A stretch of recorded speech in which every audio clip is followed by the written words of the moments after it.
Buenos días, hermanos. Damos gracias a Dios por un domingo más que nos permite estar aquí reunidos para alabarlo y para gozarnos escuchando su palabra. Padre bendito, ponemos este tiempo en tus manos. Sean todos bienvenidos, hermanos. También los hermanos que nos ven por internet, sean bienvenidos y gracias por verlo. Alégrate mucho, hija de Sión. Da voces de júbilo, hija de Jerusalén. He aquí tu rey vendrá a ti, justo y salvador, humilde y cabalgando sobre su asno, sobre un polino hijo de asna. Zacarías 9:9. Alabamos, hermanos.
Antes se le cantaba al Señor en los montes y se decía que había un monte en donde adorarle, y me parece que, pues como dijo Jesús a la samaritana, a la mujer samaritana, que podemos adorar en espíritu y en verdad. Así que cantémosle a nuestro Dios. Espérame tantito, feliz técnica.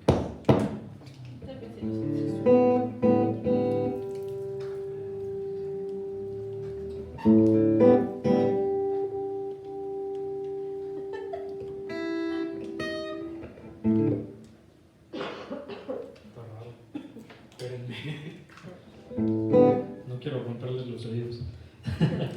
A ver, vamos a cantar.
cantemos al Señor, mis hermanos, digno eres, Señor, porque aparte de que sabemos que estamos en sus manos, también Él es digno de nuestra alabanza y es digno de todo lo mejor que nosotros podemos hacer.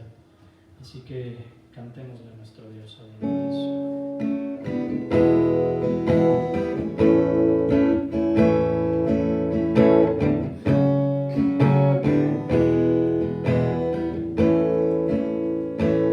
Gracias por la cruz, Dios, por el precio tú pagas, mi pecado y dolor.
Confesión de fe.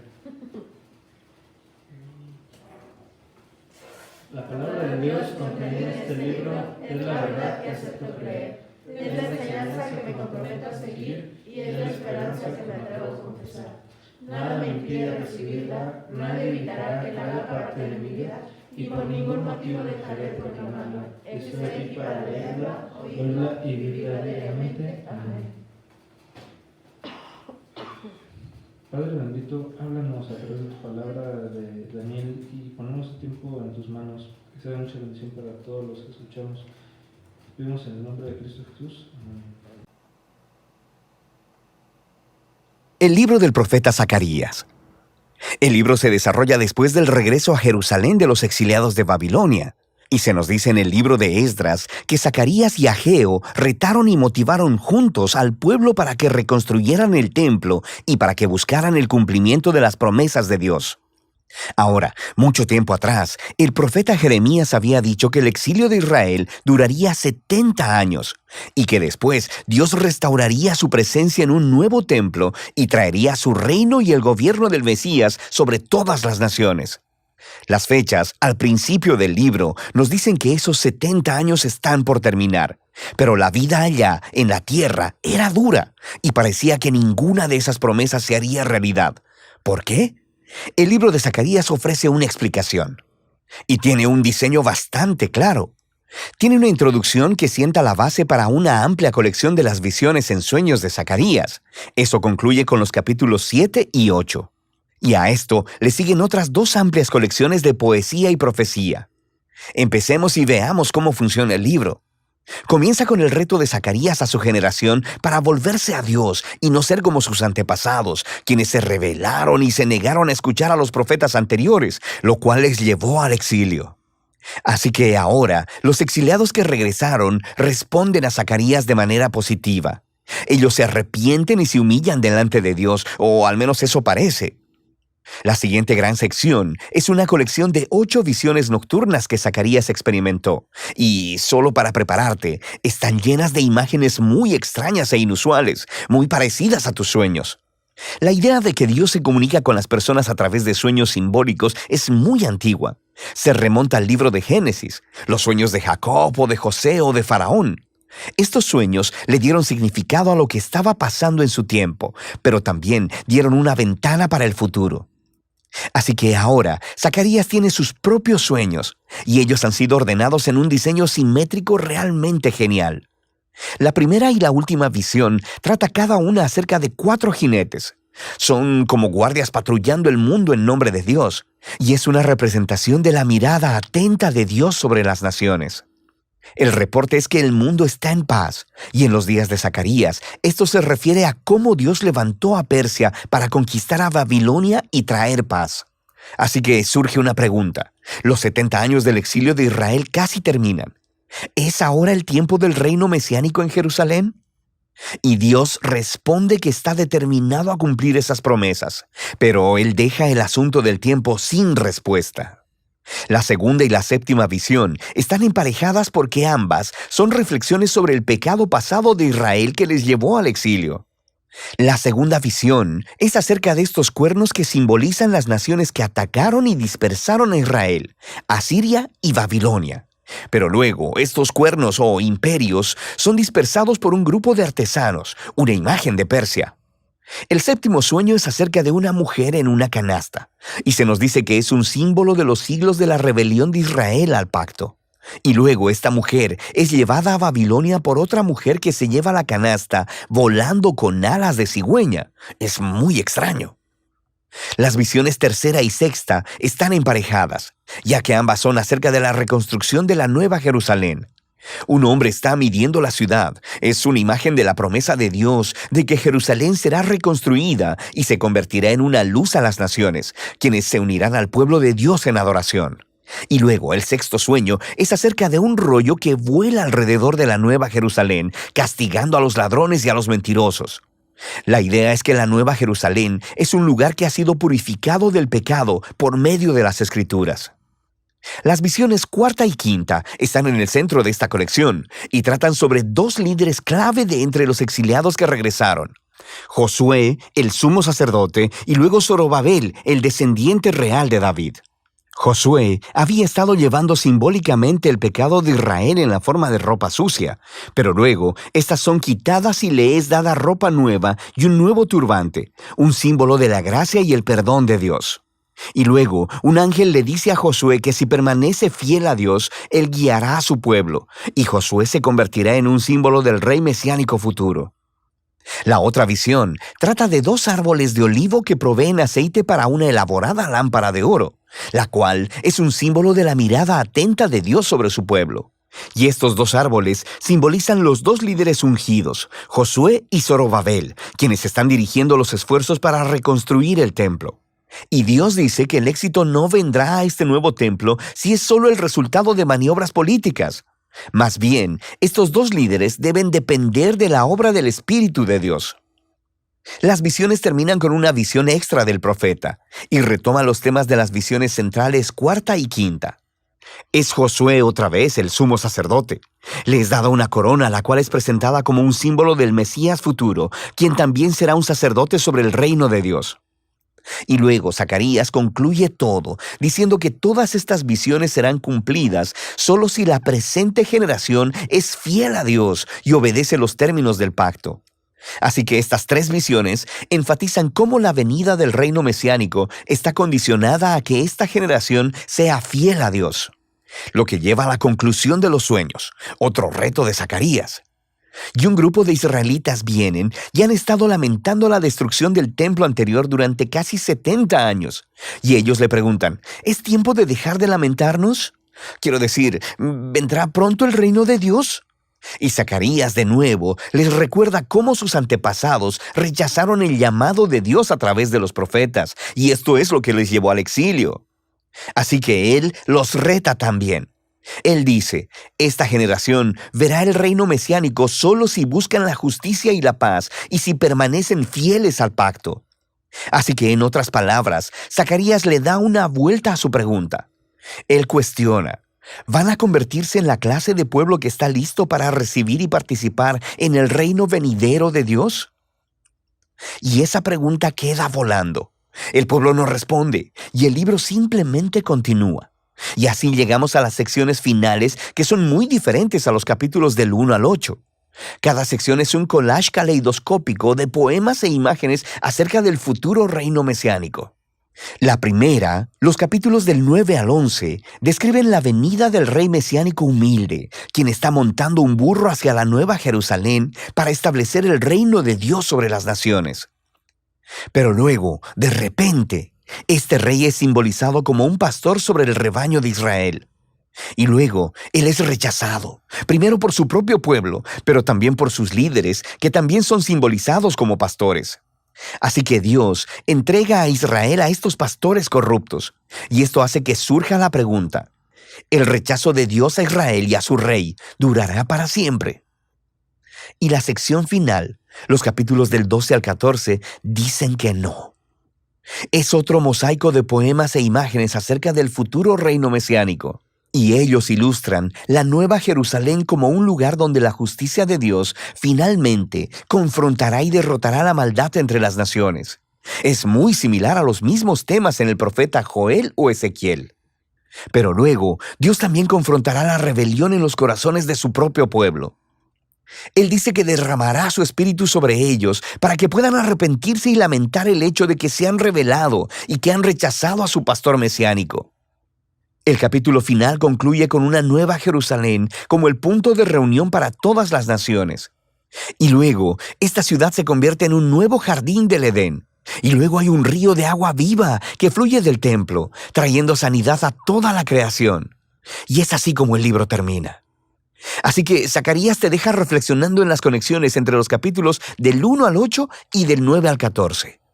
Y el punto parece ser que este futuro reino mesiánico de la segunda mitad del libro solo vendrá cuando el pueblo de Dios sea fiel al pacto, que es el punto de la primera mitad. Leer el libro de Zacarías es un paseo salvaje. Estos poemas y visiones están llenos de imágenes asombrosas y no siguen un flujo lineal de pensamiento. Y eso es parte del punto. Es como la historia y nuestras vidas. No siempre encaja en patrones limpios y ordenados, pero los profetas nos ofrecen vistazos de la mano de Dios obrando y guiando la historia para cumplir sus propósitos. Así que al final de todo, Zacarías nos invita a mirar por encima del caos y esperar la venida del reino de Dios, lo que debería motivarnos a la fidelidad en el presente. Y de eso trata el libro de Zacarías. Está bien interesante este libro. La verdad es que pues es un libro muy complejo. En general ya vimos que pues es una montaña rusa de emociones como el dibujito que pusieron. Creo que le voy a subir un poquito el micro. Es que quiero alejarlo. Sí, va. Es pues complejo, ¿no? Y como cualquier libro complejo de la Biblia, me parece que es importante saber cómo estudiarlo, ¿no? Venimos a la iglesia y aquí el pastor y yo muchas veces les damos como ya masticado la enseñanza de los diferentes libros, pero también está bien interesante estudiarlo por uno mismo, ¿no? Y me parece que tanto en Venid y Ved como en otros, ¿sí se ve bien en la cámara centrado, Frida? Sí, va. Y me parece que pues debemos de hacer un esfuerzo también al momento en el que venimos al culto y escuchamos acerca de los libros, porque de verdad estas últimas semanas que hemos estado estudiando los profetas han sido de mucha bendición, y estudiar los libros a profundidad, ponerse a investigar, leer comentarios y todo eso es algo que por lo menos sé que al pastor y a mí nos ha llenado mucho, ¿no? Y sé que también nos puede llenar a nosotros si nos ponemos en la, ¿cómo se llama? Pues en la disposición para poder hacerlo. Acercarnos a Dios y acercarnos a su palabra es muy importante, pero para ello también necesitamos herramientas, ¿no? Este libro de Zacarías es muy confuso y no puede verse como otros libros a primera vista intentando descifrar qué es lo que sucede en este libro, ¿no? Porque al igual que en el libro de Apocalipsis que nosotros leemos, en el libro de Daniel, vienen señales y cosas que pertenecen a un tipo de literatura que se le conoce como literatura apocalíptica. Y no tiene que ver nada con black metal ni nada de eso, sino que es literatura que tiene que ver con algo que no podemos ver nosotros y que fue una revelación de parte de Dios en sueños, con imágenes espectaculares que Dios le dio a diferentes profetas y diferentes apóstoles en la Biblia, ¿no? Para poder entender correctamente un escrito, mis hermanos, es importante que prestemos atención al contexto del texto, ¿no? Como dice el Paz, me gusta mucho que lo diga, que todo texto sin contexto es mero pretexto, ¿no? ¿Y a qué se refiere? Pues para entenderlo más en profundidad y para entender qué es el contexto de las cosas, hay que irnos hacia la comunicación. Tal vez hemos leído alguna vez un libro de comunicación, en la prepa en la prepa les dan comunicación, ¿no? No sé, a mí me lo dieron en la universidad, en la prepa nunca lo vi, pero bueno, el tiempito que estuve en la universidad, ¿no? Pero en esta parte de la comunicación nosotros debemos analizar. Tenemos un remitente, un mensaje y un receptor, que son como los tres puntos principales, ¿no? Existe el medio, existe el ruido, existen varias cosas que a veces impiden que el mensaje llegue correctamente, ¿no? A veces el medio, no es cierto, la voz o la escritura, que a veces algunos escribimos porque me incluyo entre ellos como doctores. No sé si han leído alguna vez la letra del Paz. Por ahí en mi Biblia tengo un escrito del pastor Gilberto y tuve que descifrarlo. Me tardé como 3 días de verdad en saber qué era lo que decía el texto, ¿no? Y a veces el medio no es el correcto, pero hay que saber descifrarlo, ¿no? Para entender mejor estas fases, el remitente es quien piensa, premedita y expresa el mensaje de alguna forma. Lo expresa a través de cartas, lo expresa a través de la voz, lo expresa a través de escritos o a través del telégrafo, ¿no? A través de medios digitales, etcétera, ¿no? El mensaje es la información que nosotros queremos dar, ¿no? Y el receptor es quien recibe la información del mensaje. Cuando nosotros leemos la Biblia, no formamos parte de ninguna de estas partes, ¿no? Podemos pensar que somos el receptor, porque sí lo somos, ¿no? Recibimos la palabra de Dios por parte suya, pero cuando nosotros vamos al estudio de la Biblia directamente, no somos el receptor. Contextualmente somos una cuarta persona, que somos el que ve de lejos, ¿no? Como cuando estamos en una obra de teatro que uno expresa al otro, oh, me engañaste con, yo qué sé, el vecino, y vemos que tienen así como sus, ¿cómo se llama?, sus dramas y sus cosas, y nosotros estamos sentados y somos como los espectadores de lo que vemos en la Biblia, ¿no? Eso pues nos pone en una posición diferente, no somos ni el remitente, ni el mensaje, ni el receptor. ¿Y esto por qué? Somos algo completamente separado de eso, porque no estamos en ese contexto. El escritor de Zacarías escribió todo lo que escribió, todo lo que acabamos de ver, que las imágenes raras, que la montaña rusa de profecías y cosas de ese estilo, no eran...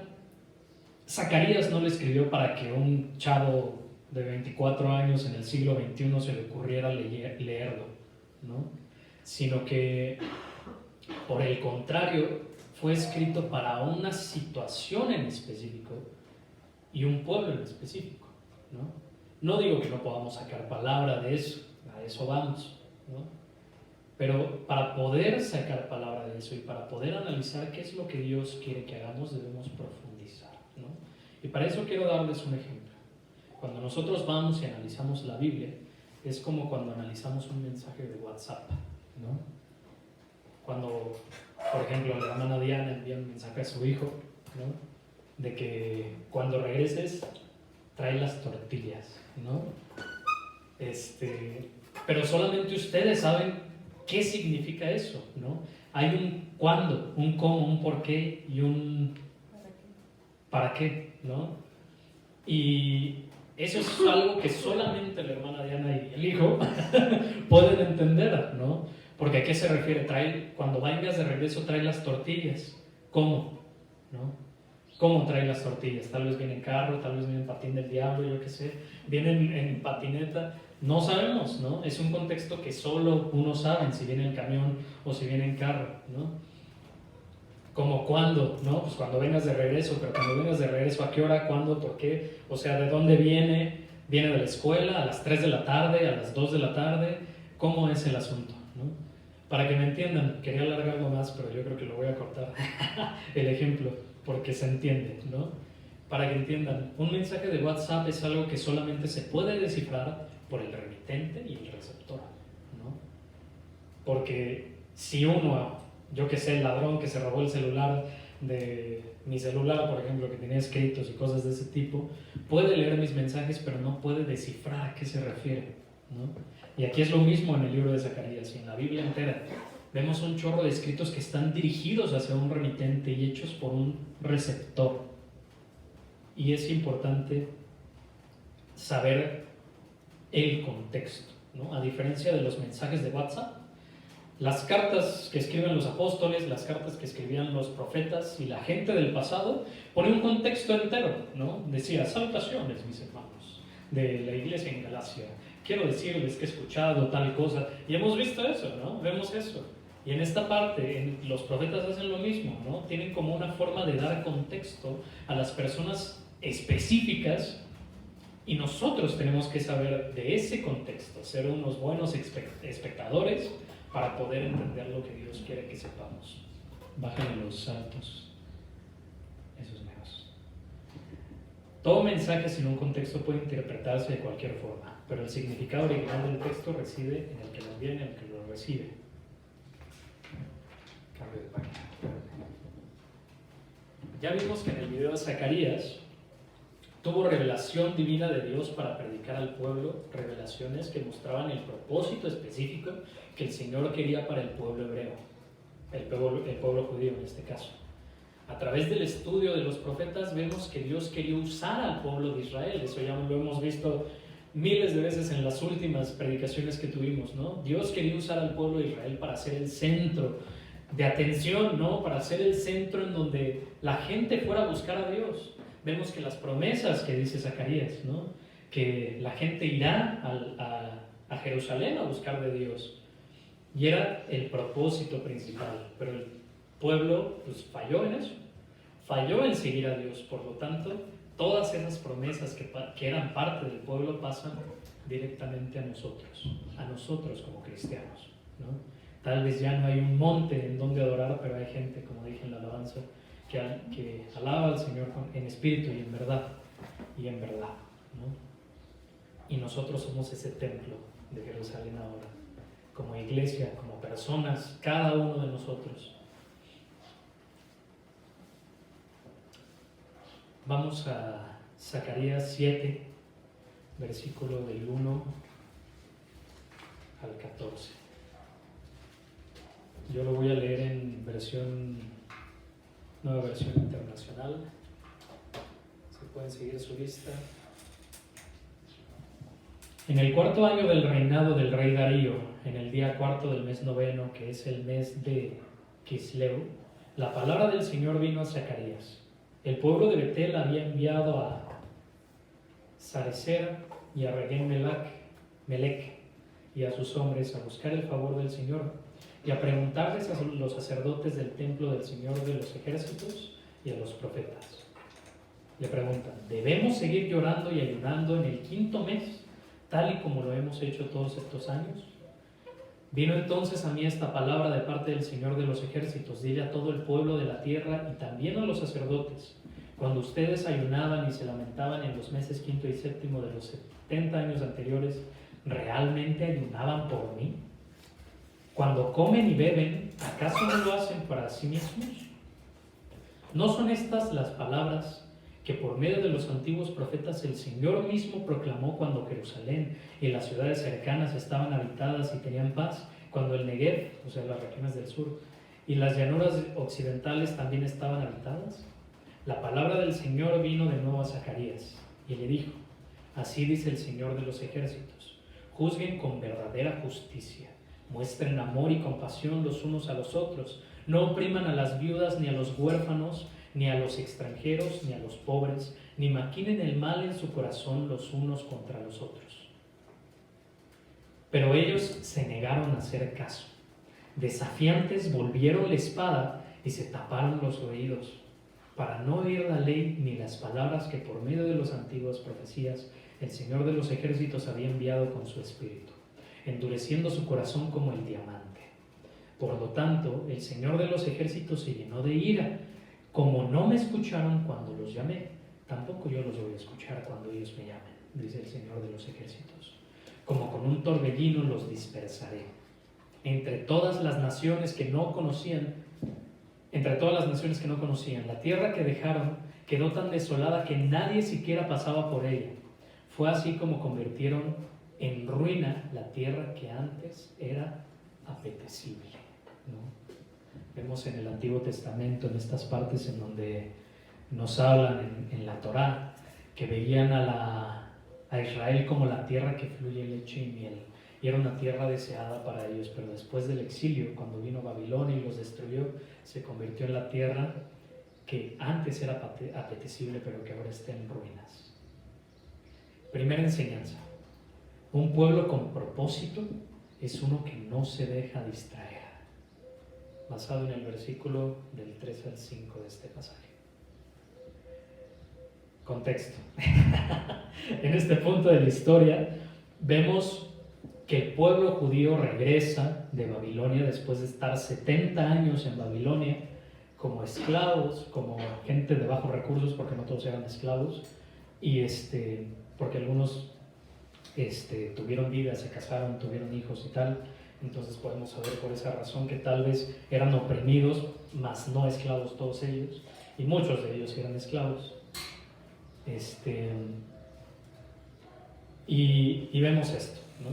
Y nosotros podemos ver también la cultura babilonia, que era politeísta, lo que de una u otra forma impactó a la forma de vivir de los judíos. Lo que quiero que veamos aquí, lo que quiero que entendamos, es que los babilonios regresan de Babilonia, los israelitas, los judíos, regresan de Babilonia con después de haber estado encerrados en una cultura que los oprimía, ¿no?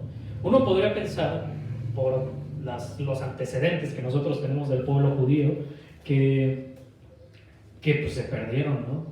O sea, manda al pueblo infiel que se la pasa pecando, que se la pasa casándose con otras personas de otros pueblos y adorando a otros dioses, y parecería que estos judíos iban a desaparecer por completo, pero no. Gracias a Dios existió un remanente, ¿no?, dentro del pueblo judío. Vemos en el libro del profeta Daniel cómo estaba en Babilonia e incluso se negó a comer y comió nada más lentejas, que el hermano Ruth dice que hay que seguir su ejemplo, pero comió nada más lentejas porque toda la comida estaba dedicada hacia los dioses, ¿no? Y vemos a Daniel que como un profeta da como pues, su ejemplo, ahora sí, a los judíos que vivían en el pueblo babilonio, ¿no? Vemos también esta parte que no nada más es por la cuestión religiosa de nosotros adoramos a Dios, por la parte moral de Daniel que no adoraba a otros dioses porque tenía un solo Dios, sino que también vemos que mantuvieron ciertos ritos culturales y nacionalistas, patrióticos, los mismos judíos cuando estaban en Babilonia. Tenían ayunos conmemorativos para llorar las pérdidas que tuvieron a causa de la destrucción del templo y de los ataques a Jerusalén. Tenían 4 ayunos en total al año y lloraban y se lamentaban porque ay, perdimos todo, ay, no sé qué, pero algo que hay que analizar es que estos ayunos no iban dirigidos hacia Dios, ¿no?, sino que iban dirigidos hacia llorarse por sí mismos, ¿no?, conmiserarse. Podemos ver entonces 2 cosas dentro de lo que sucedía en el corazón de los judíos. La primera es que los judíos durante ese tiempo no se perdieron tanto porque querían su cultura, ¿no?, porque eran muy celosos de su propia cultura. Entonces eso les dio cierta ventaja para volver al pueblo y vemos que más adelante, después del exilio, ya en la época de Jesús, de pronto así de la nada ya se convirtió en un pueblo totalmente monoteísta que discriminaba incluso, o sea, le hacía el feo a los idólatras, ¿no? Vemos aquí una disparidad completa, ¿no?, de estas 2 cosas. Y la segunda cosa es el corazón, ¿no? Tal vez no se dejaron llevar por completo por la cultura de Babilonia, gracias al remanente que al principio del exilio dio ejemplo y profetizó acerca de Dios. También por su cultura y su patriotismo, que los mantuvo lejos de hundirse en la cultura de Babilonia. Pero lo terrible de esto es que sí cayeron en un problema.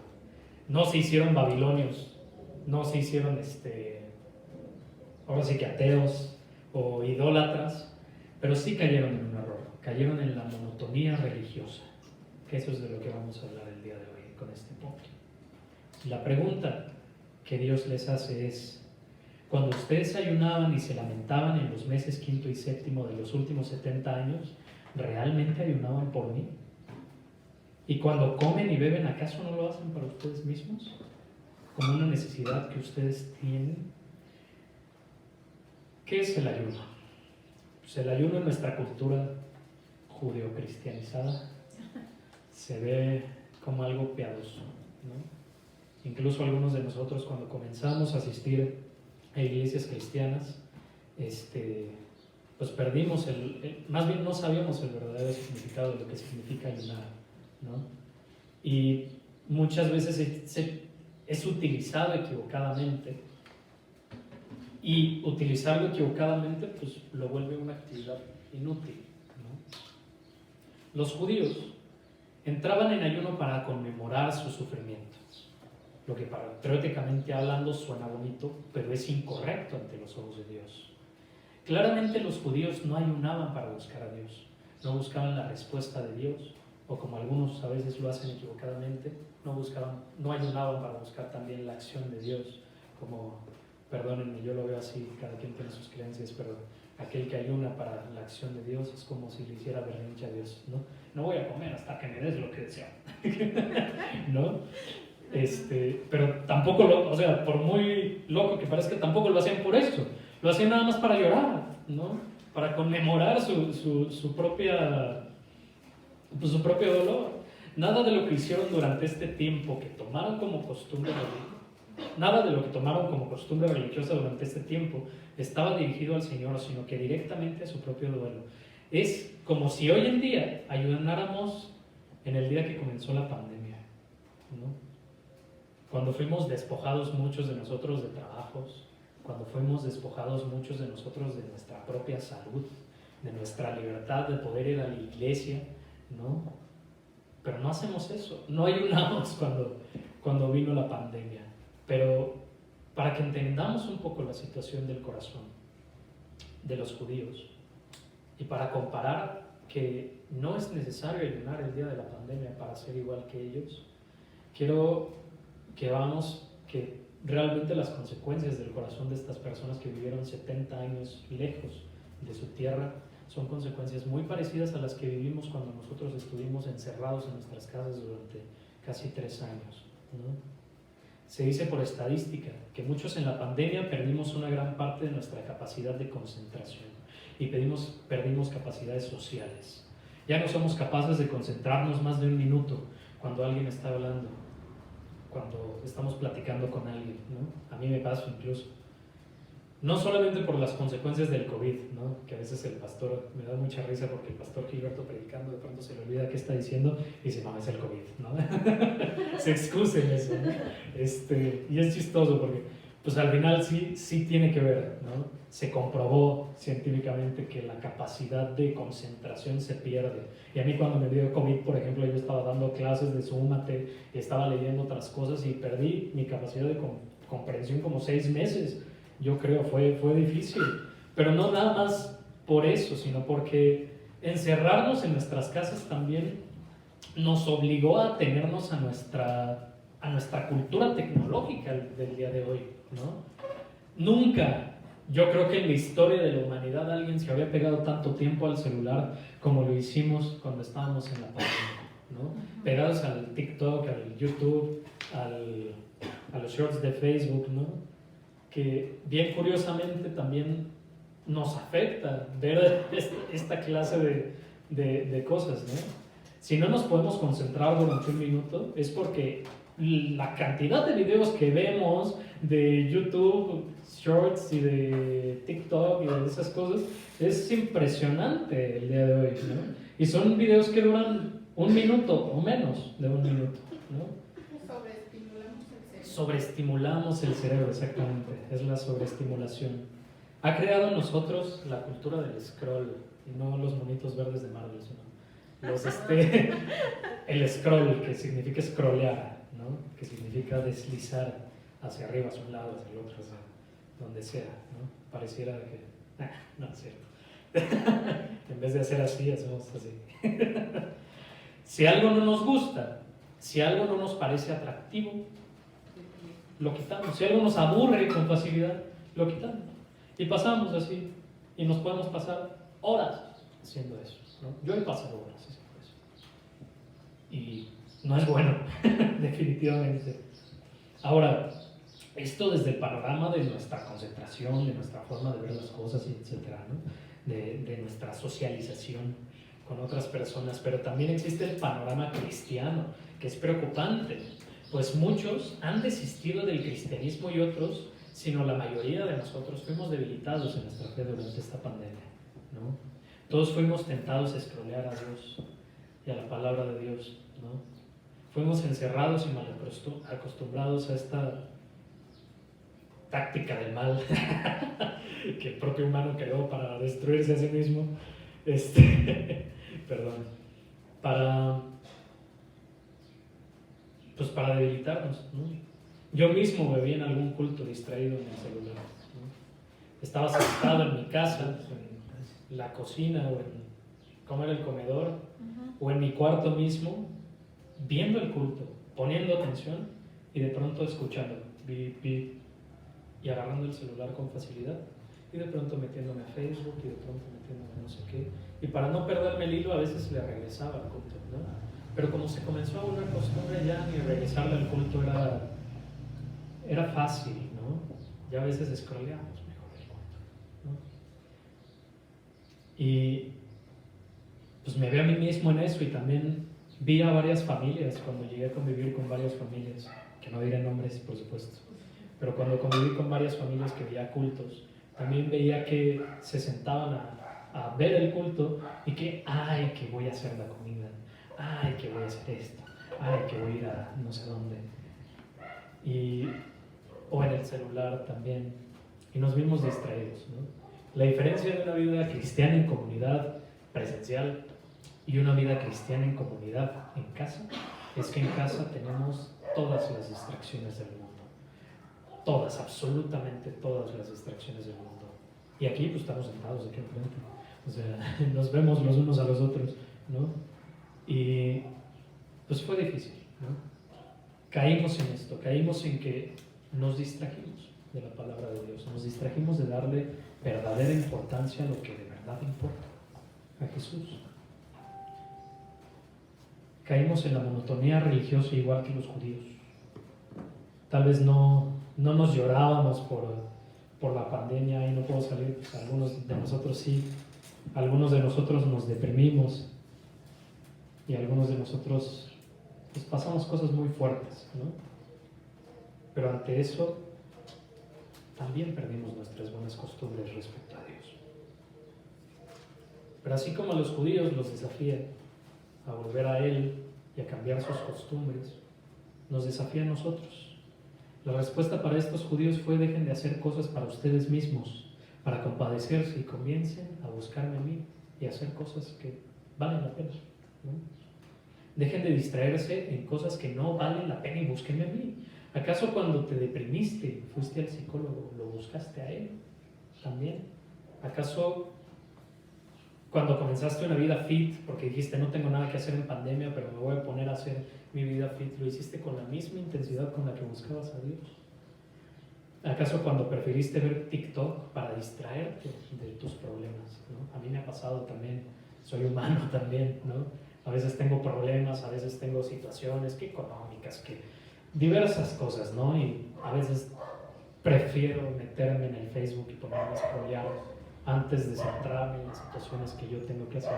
Y nos pasa, ¿no? Yo creo que no soy el único al que le pasa.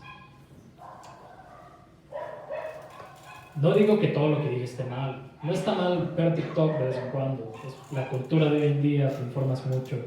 Yo veo muchos videos de cocina, está padres. Tampoco tener una vida fit está mal, ¿no? Tampoco, bueno, deprimirse sí está mal, pero ir al psicólogo no está mal, ¿no? La cosa es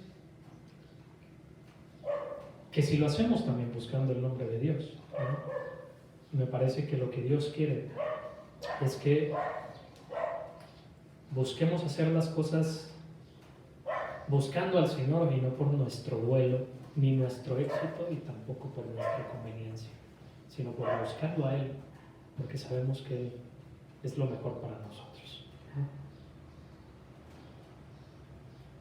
Ya no les leí el pasaje, pero el pasaje que dice: debemos seguir llorando y ayunando el quinto mes, tal y como lo hemos hecho todos estos años. Y le responde: cuando ustedes ayunaban y se lamentaban en los meses quinto y séptimo de los 70 años, ¿realmente lo hacían por mí? Entonces ahí está un desafío con una pregunta retórica, ¿no? Que a veces esta pregunta retórica la respondemos con un pues no, pero que sí un pues sí. Sí. Número 2, un pueblo con propósito es uno que busca la integridad y la verdad. Continuando con el pasaje, nos encontramos con esta exhortación a los judíos que estaban en monotonía religiosa. El Señor no solo les responde: no hagan más de estos ayunos porque no eran para mí desde un inicio, ¿no? O sea, ni siquiera los hicieron para mí. Porque bien curioso, ¿no? Imagínense, va uno de la iglesia y se acerca con el pastor y le pregunta: oye, entonces si voy a la iglesia tengo que dejar de fumar. ¿Acaso cuando fumabas lo hacías en mi nombre? Dice el Señor, ¿no? Y pues sí, es como irónico la forma en la que el profeta, o más bien los sacerdotes, responden a esta pregunta. Pero no solamente nos dice que no hagamos esas cosas, sino que nos dice qué sí debemos hacer, recordando pasajes de la antigüedad que antes le dijo al pueblo hebreo, ¿no? Vamos a leer el pasaje a partir del versículo 9 y el 10. Dice así: así dice el Señor de los ejércitos: juzguen con verdadera justicia, muestren amor y compasión los unos por los otros, no opriman a las viudas, ni a los huérfanos, ni a los extranjeros, ni a los pobres. No maquinen el mal en su corazón los unos contra los otros, ¿no? La primera palabra que dice: juzguen con verdad. En la cultura griega existe la representación de la justicia como una dama con los ojos vendados y con una balanza, ¿no? Que representa la imparcialidad, ¿no? Que la justicia es ciega ante tal vez los sentimientos, tal vez las intenciones, tal vez ciertas cosas, y juzga directamente las acciones, ¿no? La justicia humana es completamente imparcial. Y es completamente verdadera, ¿no? Cuando Dios insiste en una justicia justa, insiste que sus juicios sean sin un fin externo al de buscar la verdad, y también las derivadas consecuencias que vienen imparcialmente. Es decir, ser verdaderos en nuestra forma de emitir un juicio a alguien, evitando el falso testimonio y las preferencias. Pero suena muy duro, ¿no? Me parece que cuando les prediqué acerca del profeta Oseas, les decía que Dios, aparte de ser bondadoso y misericordioso, también es justo, y ve esas cosas en nosotros, ¿no? Pero ante eso también podemos ver que la justicia humana, la justicia romana, es muy diferente a la justicia de Dios. La justicia de Dios me parece muy lindo, pero la define Jesús en el capítulo 7 de Juan 24, ¿no? No juzguéis según las apariencias, sino juzgad con juicio justo. ¿Cómo se explica esto? Pues pasa que cuando Jesús les dice esto a los fariseos lo estaban criticando porque sanó a alguien en el día de reposo, ¿no?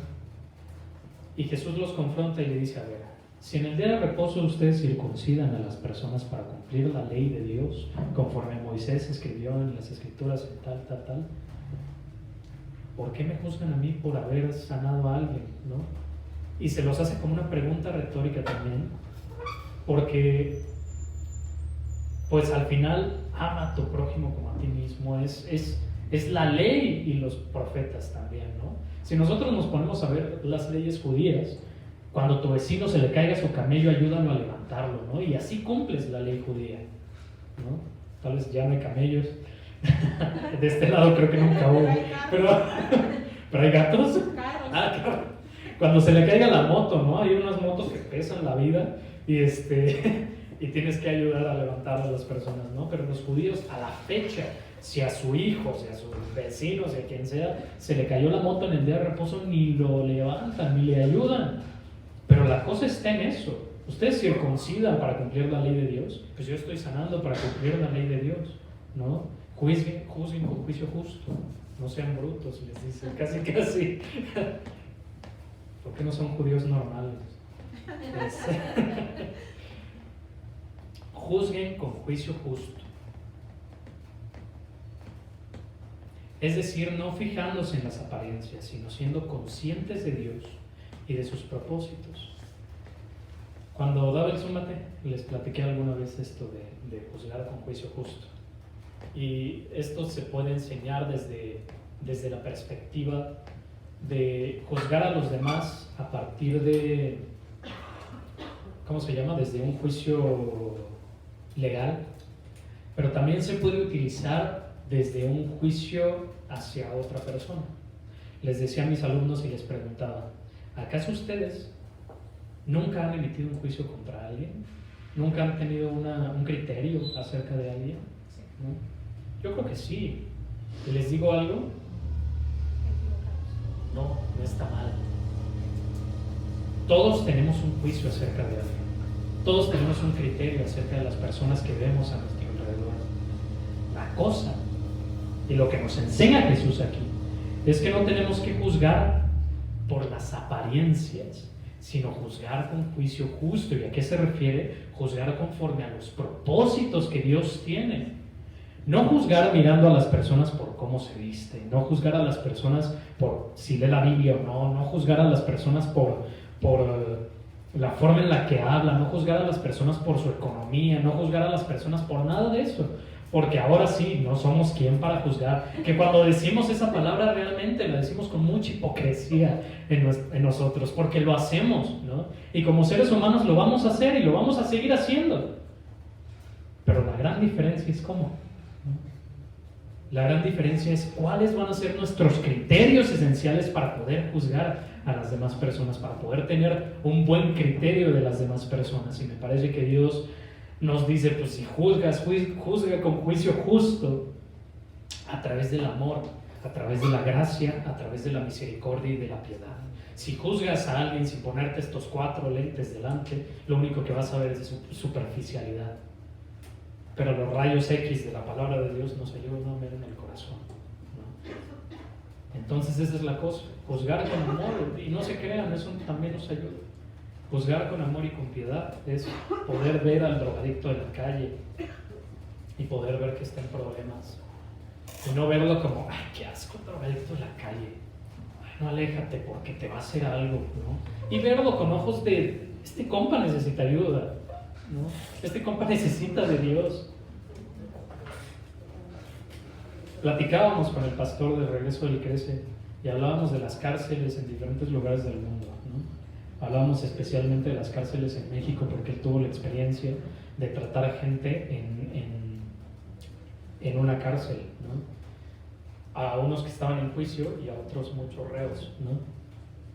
Nos contaba que las cárceles aquí en México se acostumbra a poner a trabajar a los reos en trabajos muy duros, pero no les dan pues, mantenimiento a su maquinaria, ¿no? O sea, a su espalda, a sus manos y todo, y el pastor se encargó de ver a estos pacientes y vio que pues, estaban mal, ¿no? Estaban dañados, muchos de ellos con fracturas que ni siquiera se habían visto, con fisuras que ni siquiera sabían que tenían. Platicamos que las cárceles de este lado del mundo no sirven mucho.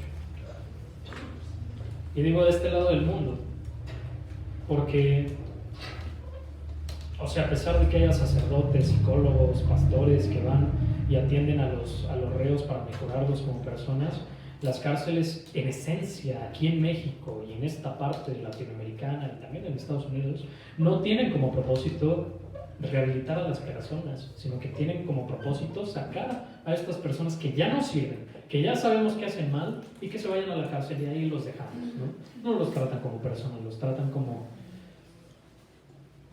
fallos, ¿no? La cárcel es el basurero de la humanidad, ¿no? En algunas ocasiones. Y pues sí, hay gente que a veces nosotros podríamos decir, se merece esto, se merece. Pues sí, el castigo, sí, ¿no? Tal vez que lo separen de la sociedad para que no haga más mal, ¿no? Hay personas específicas que necesitan que los aíslen por completo, que incluso los aíslan de los reos, ¿no? Que son los criminales de alto riesgo y los dejan así, incluso amarrados, así como Hannibal Lecter. Es que no me acordé de su apellido, ¿no? No me acordé del apellido. Y hay gente que sí necesita de eso, pero incluso yo conozco una historia.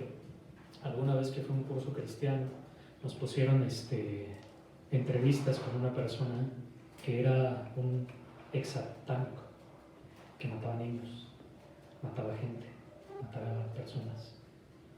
Pero en la cárcel se le acercó un pastor con mucha misericordia y le platicó acerca de Dios y se convirtió. Y dentro de lo que podía, pues le predicaba a los reos. Ya no era un criminal de alto riesgo, ya podía salir al patio. Y en los patios les predicaba a las personas. Esa persona estaba pues en cadena perpetua, ¿no? Esa persona iba a estar en la cárcel durante toda su vida. Y aprovechó ese tiempo para predicar de Dios, porque Dios le cambió la vida ahí en ese basurero.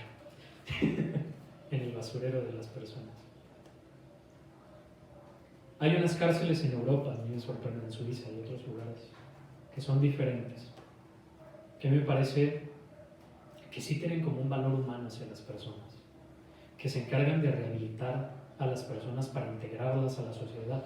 Les enseñan a trabajar, les enseñan algún oficio, les enseñan cosas, ¿no? Y aparte tienen psicólogos, tienen gente profesional que los atiende, y les dan seguimiento una vez que están en la sociedad, algunos les ponen un aparatito, pero pues aunque siguen vigilados y siguen como encerrados, están libres y son capaces de volver a la sociedad y ser perdonados por lo que hicieron.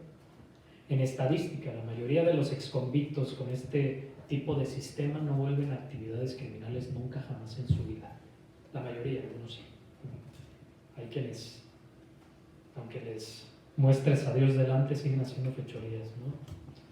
Pero la estadística dice que la gran mayoría de estos no vuelven a actividades criminales y se convierten al contrario en personas de bien en su sociedad. Empiezan a trabajar en asociaciones benéficas y cosas de ese tipo. Y es bien curioso porque eran criminales, era gente que vivía con un chorro de egoísmo, pero es que pues también conocemos historias, ¿no? Si hemos vivido en el Estado de México, seguro tenemos algún amiguito de la infancia que pues de una u otra forma se incluyó entre la cuadrilla militar de los narcotraficantes, ¿no? Y vemos a estas personas, pero, ¿saben? Algunos de estos son educados de esa forma desde que están chiquitos, ¿no? Y los enseñan a los 10 años a usar armas de fuego, y los enseñan desde chiquitos a hacer cosas que, pues ahora sí, a ser pandilleros y hacer el mal a los demás. Me parece que ellos, más que ser personas malas por intención, son personas malas porque se los inculcaron, ¿no? Ya después por intención, ¿no? Porque ya después, si les inculcaron eso, pues ya lo hacen como modus vivendi, ¿no? Pero son personas que necesitan ayuda. Y muchos de ellos también son obligados a permanecer. Hay unos que tienen problemas económicos y se van y venden drogas y luego se quedan encerrados en eso. Los amenazan y no pueden irse, ¿no? Ah, ¿te quieres salir? No, pues si te sales. Entonces vamos a ir por tu familia, vamos a ir por estos, vamos a ir por nosotros. Y pues está complicada la cosa, ¿no? Y tienen que seguir haciendo fechorías en contra de su voluntad porque si no los matan. Conozco a un cristiano de Oreb que me contó su historia acerca de esto, que él estaba encerrado y que no se podía salir de eso. Y dice que pues, las consecuencias de ese grupo criminal fue que todos se murieron, pero Dios le salvó en ese tiroteo. Entonces todos se murieron, menos él. No fue un castigo de Dios, sino que fueron las consecuencias que ellos se buscaron por ser malandros, ¿no? Y fue salvado por Dios, dice él, ¿no? Me salvó de esta vida criminal para poder servir a Dios. Es músico. Y pues es misericordia, ¿no? Mirar a las personas no con nuestros lentes, como les digo, sino verlos con los ojos de Dios, a través de la gracia, a través del amor y la misericordia. Desde una postura cristiana, no, esto ya, al igual que los borrachos, los iracundos, los abusadores, los manipuladores, los egoístas, los infieles, los mentirosos y un largo etcétera. Ustedes conocen muchos pecados, yo conozco muchos pecados. Me parece que todos ellos necesitan a Dios, igual que cada uno de ellos, ¿no? Pensar en la pena de muerte desde una postura cristiana es hacerse de un criterio alejado de la misericordia que Dios busca. Cada quien tiene sus propias opiniones y cada quien tiene derecho de ver las cosas como le plazca, ¿no? Pero ante el criterio de Dios me parece que no es conforme a la misericordia. Si hoy tenemos un sistema que permite rehabilitar a las personas, yo creo que debemos apoyar eso. Y si Dios nos pide misericordia con los más malos, con los ladrones, con los criminales, con los malos, con los meros, con el... ¿Cómo se le llama? Esta canción de Santiago Rodríguez, el ruso. Si Dios nos pide misericordia para el ruso, pues también nos pide misericordia para los que tenemos cerca, ¿no? Para los que vemos que no hacen cosas tan malas, que sí son egoístas, que sí son de pronto pecadores. Yo siento que fallo mucho. En algunas ocasiones me veo a mí mismo y digo chale y no tengo otras palabras para decir, ¿no?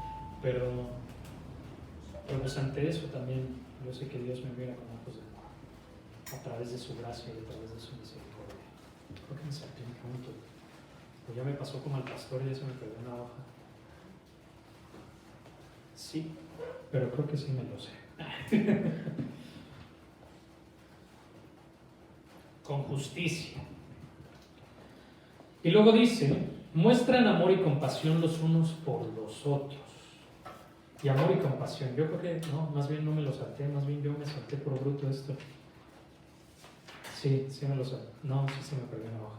Pero el segundo punto tenía que ver con eso, hacer misericordia y todo eso, ¿no? Juzgar con verdadera justicia es ver a la maldad de las personas a través de los ojos de Dios. Pero el segundo punto que quería decirles, o la segunda parte del punto que quería decirles, viene a través de mostrar el amor y la compasión. No nada más es una cuestión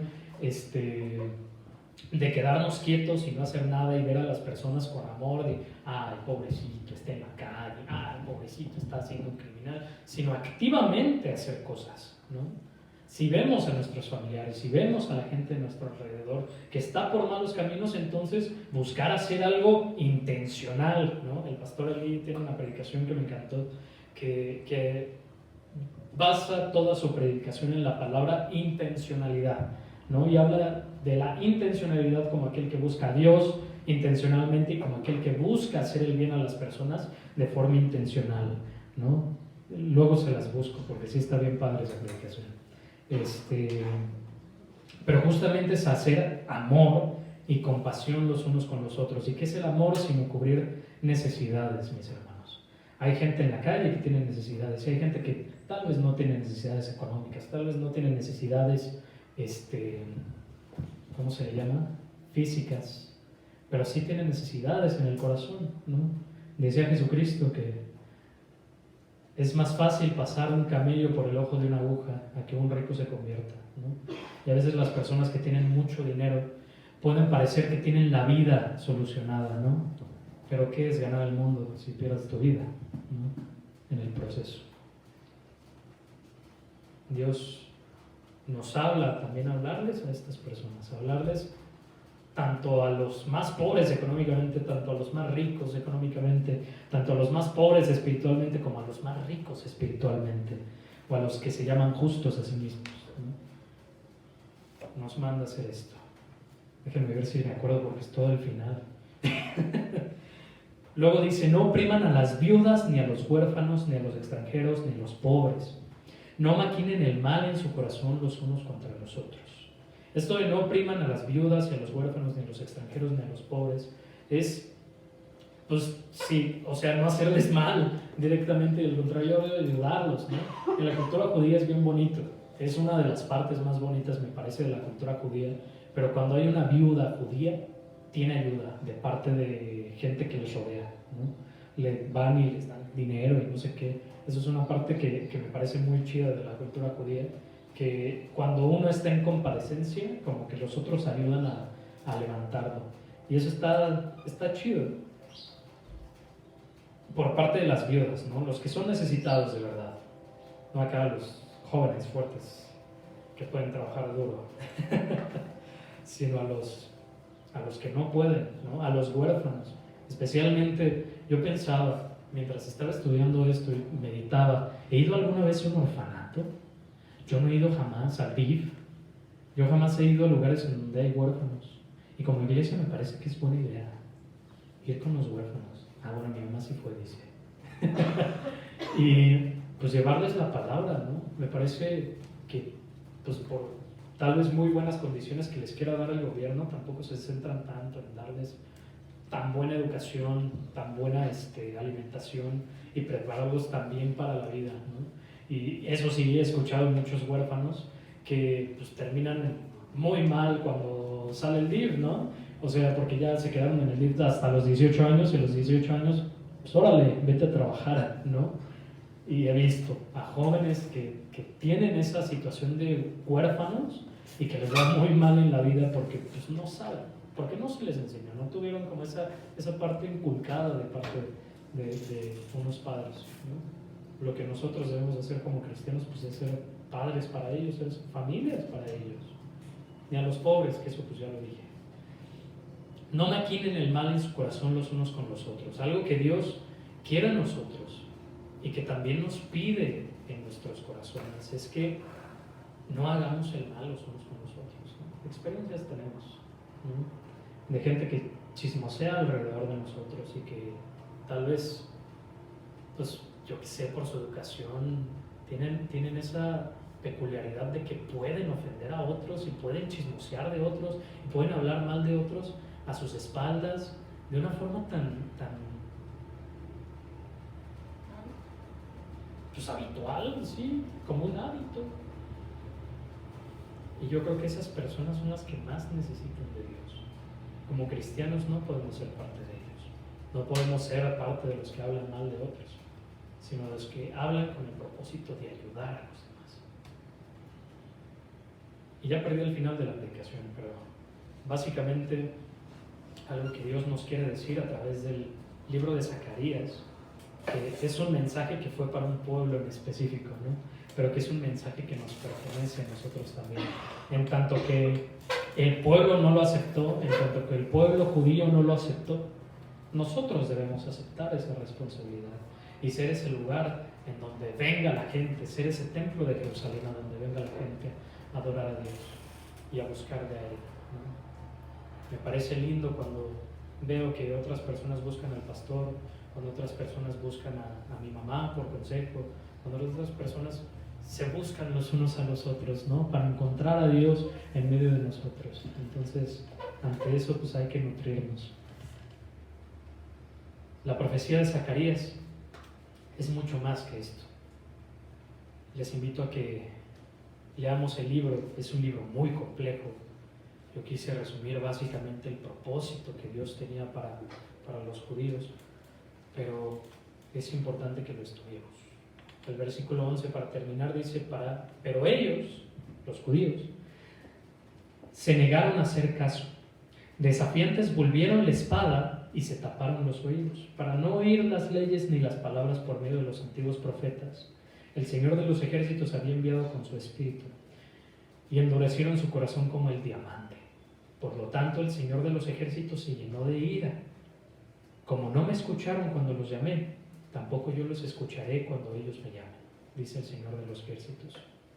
Como con un torbellino los dispersaré, aunque ya perdí la última parte, entre todas las naciones que no conocían la tierra que dejaron, que quedó tan desolada, que nadie siquiera pasaba por ella. Fue así como convirtieron en ruina la tierra que antes era apetecible. Tenemos la oportunidad de disfrutar de esa tierra que Dios nos ofrece. Como hermanos tenemos la oportunidad de disfrutar del reino de Dios que ha bajado y que se ha presentado en nosotros como Jesucristo, ¿no? Así que ya que los judíos no lo hicieron, no perdamos la oportunidad nosotros, ¿no? Muchos, incluso de nosotros cristianos, han perdido la oportunidad de servir a Dios y de buscarle, y han tenido consecuencias en su vida por eso, ¿no? No seamos de esos. Señor y Padre, gracias por esta, iba a decir noche, por este día precioso que nos das. Gracias porque nos permites escuchar tu palabra, Señor. Gracias por este profeta Zacarías que habló a tu pueblo, Señor, y que habla a nosotros el día de hoy, y que hablas tú a través de él a nosotros el día de hoy, para hacernos reaccionar acerca de lo que hacemos, de la forma en la que somos cristianos, Padre.